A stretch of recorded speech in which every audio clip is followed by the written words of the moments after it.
Story of the day, and tonight it has to be the crisis in Ukraine, but it's about you and it's about me. Could this crisis crash the British economy? Britons already feeling the squeeze have been warned to expect price hikes on everyday items due to the Russian invasion. Shoppers who have already been battling a cost of living crisis have been told petrol, gas and wheat could soar in price as a result of the conflict.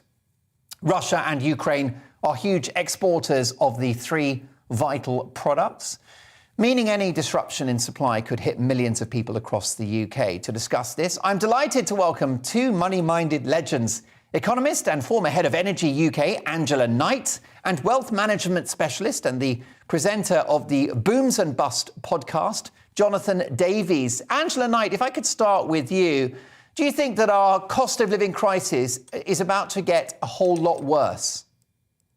Well, it inevitably will get worse, but crash the British economy, no. Have an impact, yes. Run us out of gas, oil, wheat, and so on, no. Will it impact the overall price? Yes. If one actually sort of drills down into the numbers, you do find that we are much less dependent than many European countries and other countries on some of that which is exported from Russia, Ukraine, and indeed some of those other states who all tend to come together and bring their goods out either across a land border or indeed through Odessa. That is one of the important aspects of Odessa.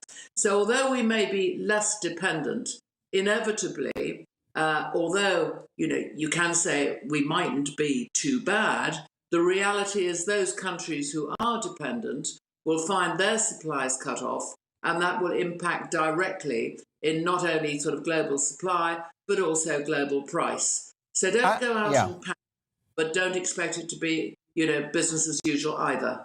No, that's right. And of course, we do buy Russian oil and gas, don't we, Angela? As you say, less than countries like Italy and Germany, but still more than might be welcomed. What about the implications for inflation as a result of what's happening in Ukraine?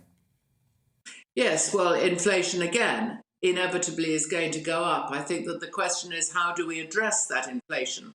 Because, historically, we address the inflation in a couple of ways. The obvious one is you increase interest rates. Why do you do that? It's because it sort of cuts off demand. It doesn't necessarily do much about supply, but it cuts off demand. If you've got some really big peaks which are going to calm down, then doing that is not necessarily the answer. There's one of those other sort of subtle tools which the regulators always have at their disposal and nobody really understands them, but it's how much capital a bank has got to hold. For example, if it's going to lend a mortgage or a loan or lend something to business, and if that capital amount increases, then of course, again, other things become more unattractive. So feeding through to our economy, yes. Feeding through to an inflation spike, yes.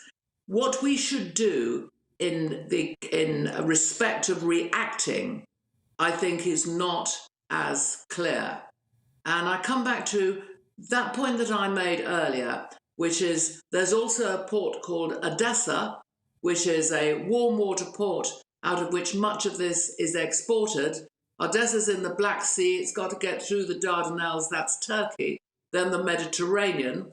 Is there something there that we should consider when we're considering our responses? What are we going to do about what is inevitably going to be the cybercrime? Because there will be impacts in state-sponsored cyber interruptions, I am sure. And at some point, no doubt, we'll get to things like titanium, rare earths. I raise that because they're important to manufacturing, they're important to us and how we operate. And that comes out from these various countries, of which Russia is the key. Ukraine sits around, but there are other of those Eurasian countries as well, which are part of the global network of trade, of supply and demand. Jonathan Davies, I had the privilege of interviewing you early in the pandemic, and based upon what you told me then, around a year and a half ago, I would have thought you'd take the view we were screwed long before Russia invaded Ukraine. You've taken the words out of my mouth, Mark. Mrs. Knight, I don't want to make this personal, but you clearly are a Conservative Party senior member of Parliament, and your friends in the government are the biggest con artists that we've had for many, many years, investing billions, trillions even, in what they call green energies, solar power, renewables, wind power. I know you're not you're on the oil and gas side now, but the fact is, it's the politicians, it's the climate change con artists, the globalists who have stopped us investing in producing oil, gas, nuclear power. I mean, just today, Germany decided to shut down 4 nuclear power stations. It's absolutely remarkable. So what do? We have to import more oil and gas from Vladimir Putin. And because we've been producing less sustainable powers, lower cost, more efficient energies, because of that, that's why our energy bills have been going through the stratosphere for the last couple of years. And this, of course, has been building for many, many years. And it's absolutely facile to blame Vladimir Putin. I'm no I'm not impressed by the guy, but it's facile to blame him for our failings. Instead, we should be looking at the European Commission, we should be looking at Westminster, we should be looking at the White House, and we should be finding more oil, gas, and building more nuclear power stations. That's the way to reduce our cost of living and improve our economies. Angela Knight? Could I come in this that point?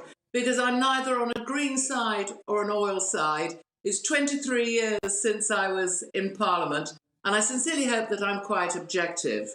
And when I have been participating, probably since November, on your programmes, on GB News, and on the energy question, could I say I entirely agree that the energy policy of the UK has been wrong for a very long time indeed.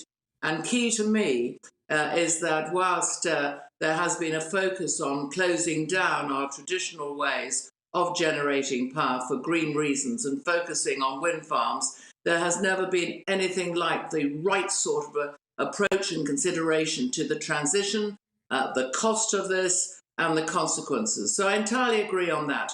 What I can't do, and what none of us can do now, is overturn 20-odd years of energy policy in the UK.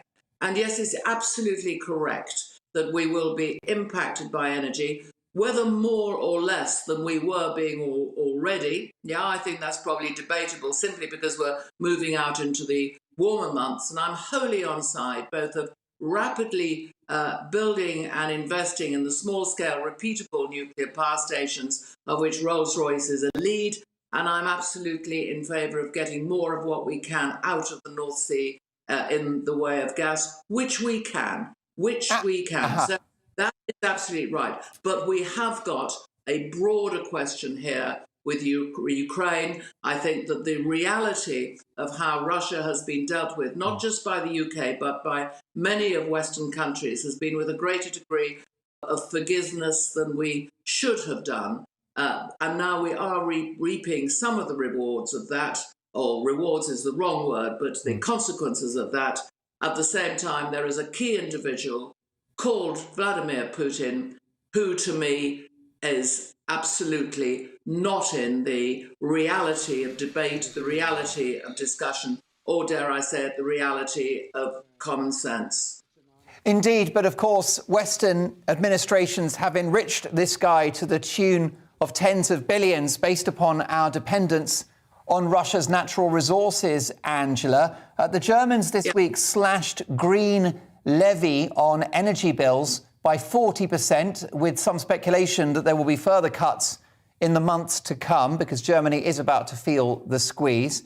Do you think that the Prime Minister's net zero green agenda died the moment that Vladimir Putin crossed Ukrainian soil? I think, my view is yes. I think it was radically on the decline for the last few months, as we saw that there is no such thing as benign gas prices, and that, we are exposed to a situation in which there is a shortage of supply. If I may say, Germany, as far as its energy policy, has been a basket case for the last 25 years. The decision for them to close their nuclear power and close their coal and be dependent on wind, on solar, without a grid that even connects the two together, and importing of natural gas from Russia is the sort of policy that you would not have expected from the great powerhouse and common sense of Germany. It is a third world policy. And unfortunately, it is that policy that has put Europe at a greater degree of exposure than would otherwise have been the case. That's a damning indictment, a third world policy. Now speaking to the Evening Standard's defence editor, Robert Fox, who was telling me that Italy are also incredibly dependent on Russian gas. Jonathan, with the short few minutes left, what are the implications for my viewers of what's happening in the Ukraine? Well, I'm in financial markets. I'm in investments. And I've had a number of clients say to me, how's this war going to affect the portfolios? And my response has been, if anything, it's going to be positive. Jacob Rothschild said in the mid-19th century, buy when there's blood on the streets. I know that sounds awful, but, in real politics and real investments, we're here to try and make money. And when, stock markets have been falling for the last couple of months. But literally the day or the day after that the Russians marched in, the stock market rose. And as far as I'm concerned, we'll see pension funds actually rise. We'll actually probably see, we've seen, as Mrs. Knight said, we've seen a quick spike in the oil price, which affects, of course, our cost of living, cost of energy, but it came back down again. And oil and gas are going to rise for years, irrespective of what's happening 2,000 miles to the east. They're going to rise for years. The cost of living is going to rise for years. And unfortunately, our politicians, Rishi Sunak, Johnson and that crowd, they're still investing trillions in wind power and solar. So they're exactly what I said earlier. They are the ones that are raising our cost of living, not actually Vladimir Putin. It's the politicians. It's the climate change lobbyists. And briefly, Jonathan Davies, only got a couple of seconds to go. You predicted when I was on air a year and a half ago that inflation was coming and it was coming big time. Yep. Many laughed at your comments. You were proved right. Yeah. I'm going to give you the nickname, the Sage of the City. So what about the medium to long-term prognosis for the British economy? You said energy prices will continue to rise. What about the overall economy, inflation, interest rates, unemployment? How does the picture look in the medium term? No developed economy can sustain prosperity and growth in sustained inflation. It's simply not possible. Economic prosperity comes from deflation, from lowering the cost of doing business, lowering the cost of living. So there will be higher costs of living, higher costs of doing business, unfortunately, likely higher unemployment sustained for many years. And we're looking at an era, I'm looking at, say, 20 to 30 years of rising inflation. And as to the economy, there are bright spots, but the simple fact is people will have to tighten their belts, and that will feed through to the economy, to manufacturers, to distributors, and so on. I don't actually see any real economic growth for many, many years. The statisticians will say the economy is growing 1 or 2%, but actually, mostly, that will be inflation. There won't be actually any net growth for many, many years. And we Jonathan, need brave politicians who are prepared to explain this to the people.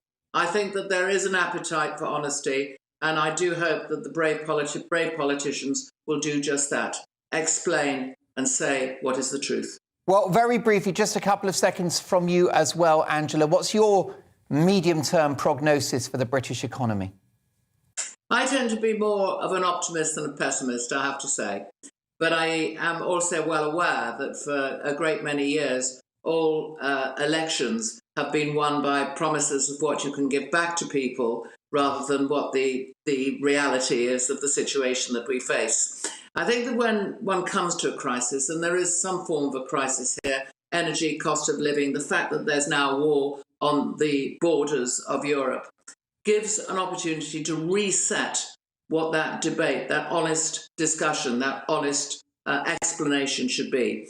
And so, yes, I'm an optimist because I'm a natural optimist. I take the happy road. I don't take the sad road. The realistic road says probably exactly what has been said, that you cannot have everlasting growth. You cannot continue to everlastingly increase standards of living. There is a reality check that needs to take place. And that's why I say, I do hope that those with not just the platform, but the levers take the opportunity to make the case for the fact that the years ahead are not going to be easy peasy. There are struggles, there are issues that need to be addressed, and some of those are going to be uncomfortable for all of us. Let me recommend Jonathan Davies' podcast. It's called Booms and Busts, also his rather informative newsletter as well. And my deep thanks to Angela Knight, who is an economist and former head of Energy UK. Thanks to both of you for a sobering but fascinating conversation about the economy. Are you worried about the economy? mark@gbnews.uk. Let me just get to this quick email from Kenneth, who says, Jonathan Davies, the man who tells it as it is. Make him Prime Minister, a man who tells the truth. Well, that's certainly what we're seeking on this programme, Kenneth. Thank you for your email. Keep them coming. And your